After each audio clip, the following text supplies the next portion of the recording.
आदिवासियों का एक तबका छत्तीसगढ़ के भीतर अपने जल, जंगल और जमीन को बचाने के लिए लड़ रहा है।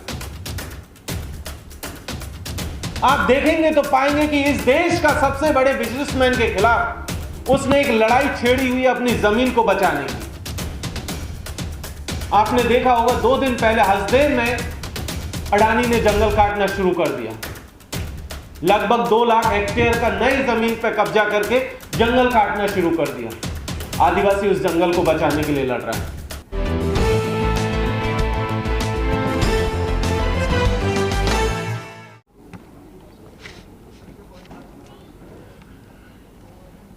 अखिल भारतीय डॉक्टर अंबेडकर अधिवक्ता काउंसिल और तमाम आयोजकों का मैं शुक्रगुजार हूं कि आप लोगों ने मुझे यहां बोलने का मौका दिया। और जो साथी यहां पर बैठे हुए हैं उन सबका विशेष तौर पर शुक्रिया अदा करता हूं कि आप बाबा साहब के मिशन को आगे ले जाने के लिए जिस प्रतिबद्धता के साथ खड़े हुए हैं, उसी प्रतिबद्धता का प्रदर्शन आप यहां कर रहे हैं। तमाम लोग यहां पर आए हैं, आप सब लोगों के लिए बहुत बहुत शुक्रिया और इनकलाबी सलाम। जय भीम, जोहार। साथियों, मेरा नाम डॉक्टर जितेंद्र मीणा है। मैं राजस्थान के सवाई माधोपुर डिस्ट्रिक्ट से हूं, एक आदिवासी बाहुल इलाके से हूं। और आज गाजियाबाद की धरती पर आप तमाम साथियों के बीच में डॉक्टर बाबा साहब भीमराव अंबेडकर के जयंती के इस मौके पर आप सबके बीच में अपनी बात रखने के लिए आया हूं। इसके लिए आप तमाम लोगों को मैं एक चीज बता देना चाहता हूं कि जब आज हम लोग यहां पर बाबा साहब को याद कर रहे हैं तो उन तमाम चीजों को याद कर रहे हैं जो लड़ाइयां उन्होंने लड़ी थी। और जिन लड़ाइयों की बात हम लोग कर रहे हैं, उन लड़ाइयों में हम लोग देखते हैं कि इस देश का शोषित, पीड़ित, जो मजलूम तबका है, जिस तबके को इंसान नहीं माना जा रहा था, जिसे बराबरी का दर्जा नहीं था, जिसके छू लेने से अपवित्र हो जाने का खतरा था, जिसकी छाया से व्यक्ति जो है दूषित हो जा रहा था, उस तमाम तबके को बाबा साहब वहां से उठा करके लाए। और आज आप देख रहे हैं कि मंच पर भी बैठे हैं और कुर्सियों पर बैठे हैं और बहुत आगे तक निकल गए। इसीलिए हमें उस मिशन को याद करने की जरूरत है। आप याद कीजिए कि बाबा साहब जो लड़ाई लड़ रहे थे अपने दौर में, क्या वो लड़ाई अपने मुकाम तक पहुंची है? तो पाएंगे कि नहीं, अभी वो लड़ाई अधूरी है। अभी तक हम वो मुकाम हासिल नहीं कर पाए हैं जिसकी की लड़ाई बाबा साहब लड़ रहे थे, जिसका सपना हमारे पुरखों ने देखा था। हमारे पूर्व वक्ता सर ने एक बात कही थी, रामधारी सिंह दिनकर साहब की पोएम के बारे में कहा था कि जो तटस्थ रहेगा समय लिखेगा उनका भी अपराध। हम तटस्थ नहीं हैं। हमने इस दौर में अपनी एक पोजीशन ली है और वो पोजीशन ये है कि हम हमारे पुरखों के जो सपना था उस सपने के साथ खड़े हुए और यही हमारी पोजीशन है। आज जिस दौर में हम यहां पर हैं वो एक दौर ऐसा है जहां इस देश का निजाम हमारे पुरखों के सपनों को कुचलने की कोशिश कर रहा है। जो हुक्मरान बनकर के बैठे हुए हैं वो उस सपने को कुचलने की कोशिश कर रहे हैं जो हमारे पुरखों ने देखा था।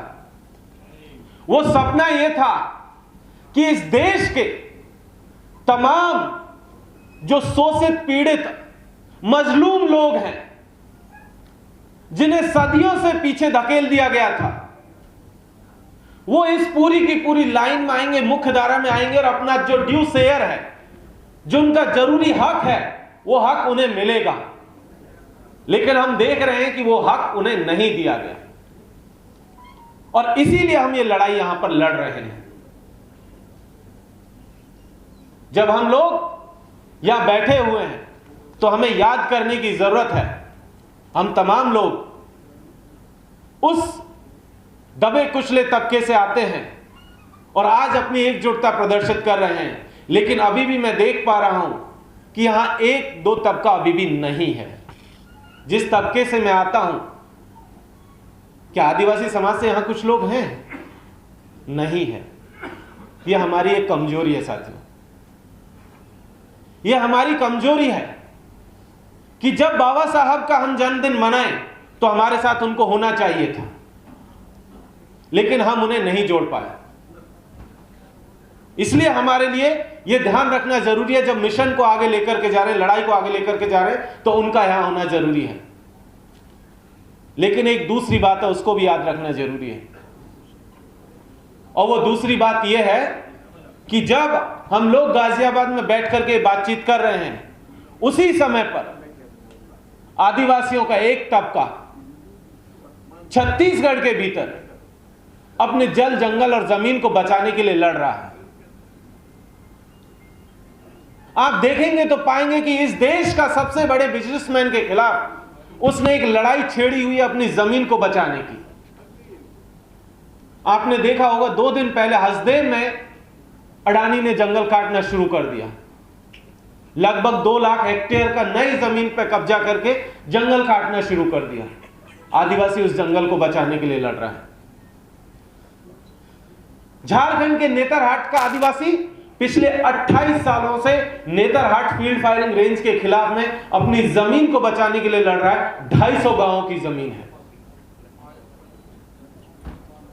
250 गांवों की जमीन पिछले 28 साल से लड़ाई लड़ रहा है। अभी 3 दिन पहले 250 किलोमीटर पैदल चल के अपने नेतरहाट से रांची पैदल गया था अपने राज्यपाल से मिलने कि हमें हमारी जमीन वापस कर दीजिए, लेकिन वो जमीन वापस नहीं हुई।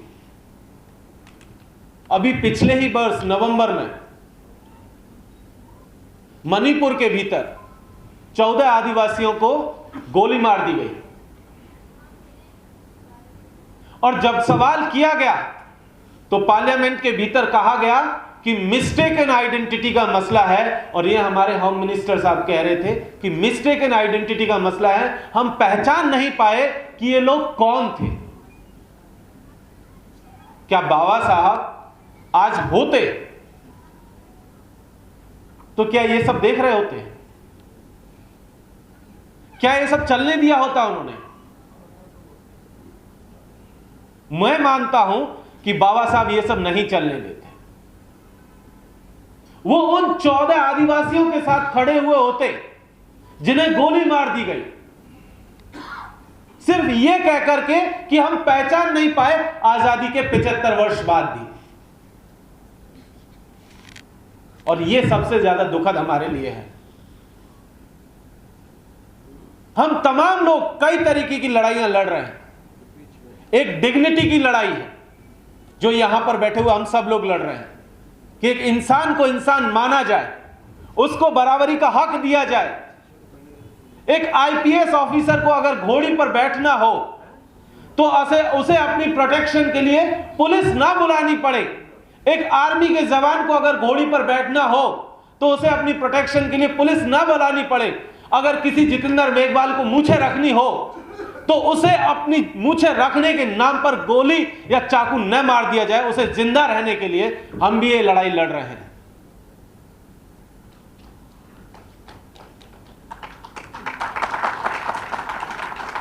क्या गुनाह था जितेंद्र मेघवाल का? मूछें रखना आजादी के 75 वर्ष बाद क्या गुनाह है? क्या किसी आईपीएस ऑफिसर का घोड़ी पर बैठ करके अपना बिंदौरी निकालना गुनाह था? क्या किसी सेना के जवान का घोड़ी पर बैठ करके अपनी बारात ले जाना गुनाह है? क्या बाबा साहब ने, हमारे पुरखों ने, चाहे वो जयपाल सिंह मुंडा हो, बोनीफास लाकड़ा हो या कोई और हो, उन्होंने यही सपना देखा था कि 75 वर्ष बाद भी आपको इसी तरीके से मारा जाएगा? मैं मानता हूं कि उन्होंने यह सपना नहीं देखा था। ना ही उन्होंने यह सपना देखा था कि उड़ीसा के भीतर जगत सिंहपुर के गांव के आदिवासी पिछले 3 साल से अपने गांव के बाहर कदम नहीं रख पाए हैं। 3 साल हो गए उनको गांव की परिधि के भीतर, एक बच्चा तक बाहर अपने गांव से नहीं गया है, क्योंकि उन्हें डर है जिस दिन गांव से बाहर जाएंगे, पॉस्को जो कंपनी है आपकी दक्षिणी जो है कोरिया की, वो उनके गांव में घुस करके उनकी जमीन पर कब्जा कर लेगी। 3 साल पहले मई के महीने में उन्होंने, जब उनके ऊपर बुलडोजर चलाए गए थे, उस बुलडोजर के सामने सबसे पहले अपने बच्चों को चारों तरफ लिटा दिया, फिर अपनी आदिवासी महिलाओं को लिटाया और उसके बाद जमीन पर खुद लेट गए थे गर्मियों के मौसम में कि अगर बुलडोजर चलाना, हमारी जमीन छीननी है तो आइए निकल जाइए हमारे ऊपर से। और 3 साल से वो मूवमेंट इसी तरीके से चल रहा है।